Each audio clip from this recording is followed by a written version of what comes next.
വിലക്കിയല്ലോ. ഏടകളിൽ പാപം ഏതും ചുമക്കുന്ന ഏകകർത്താവീനു സാദരം നാം പാടുമോ.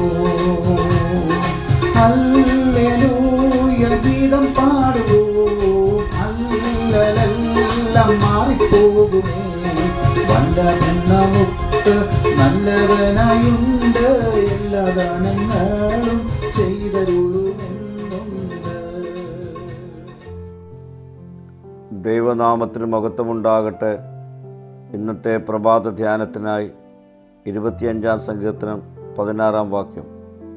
എങ്കിലേക്ക് തിരിഞ്ഞ് എന്നോട് കരുണയുണ്ടാകണമേ, ഞാൻ ഏകാകിയും അരിഷ്ടനുമാകുന്നു. കർത്താവ് തിരിഞ്ഞ് തൻ്റെ മുഖം തന്നിൽ നിന്ന് മറച്ചതായി ദാവീദിന് തോന്നിയപ്പോൾ അവൻ്റെ പ്രാർത്ഥനയാണ് ഈ വാക്യം. സ്നേഹത്തിൻ്റെയും കരുണയുടെയും ഒരു നോട്ടത്തോടെ അവൻ തന്നെ നോക്കണമെന്നും സഹായിക്കണമെന്നും ശത്രുക്കളുടെ കയ്യിൽ നിന്ന് തന്നെ വിടുവിക്കുവാൻ എഴുന്നേൽക്കണമെന്നുമാണ് അവൻ ആഗ്രഹിക്കുന്നത്.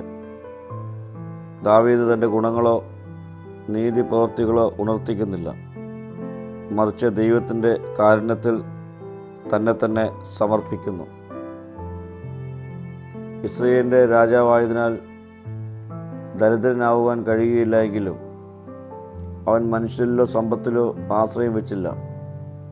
പകരം തന്നോടൊപ്പം ആരുമില്ല, ജീവിക്കുവാൻ ഒന്നുമില്ല എന്ന ഭാവത്തിൽ കർത്താവിൽ പൂർണ്ണമായും ആശ്രയിക്കുന്നു. പ്രിയ സ്നേഹിതരെ, നമുക്കും ദൈവത്തിൽ പൂർണ്ണമായി ശരണപ്പെടാം. നമ്മുടെ സമ്പത്തോ ആൾബലമോ ഒന്നിനും പരിഹാരമാകുകയില്ല. ദാവീദിനെ പോലെ നമുക്കും യാചിക്കാം. കർത്താവേ, എങ്കിലേക്ക് തിരിഞ്ഞ് എന്നോട് കരുണയുണ്ടാകണമേ. പ്രാർത്ഥിക്കാം. കർത്താവേ, നിൻ്റെ കരുണ ദിനംപ്രതി അനുഭവിപ്പാൻ എനിക്ക് കൃപ ചെയ്യണമേ. മഹത്വം നീ എടുക്കണം. യേശുവിൻ്റെ നാമത്തിൽ തന്നെ. ആമീൻ.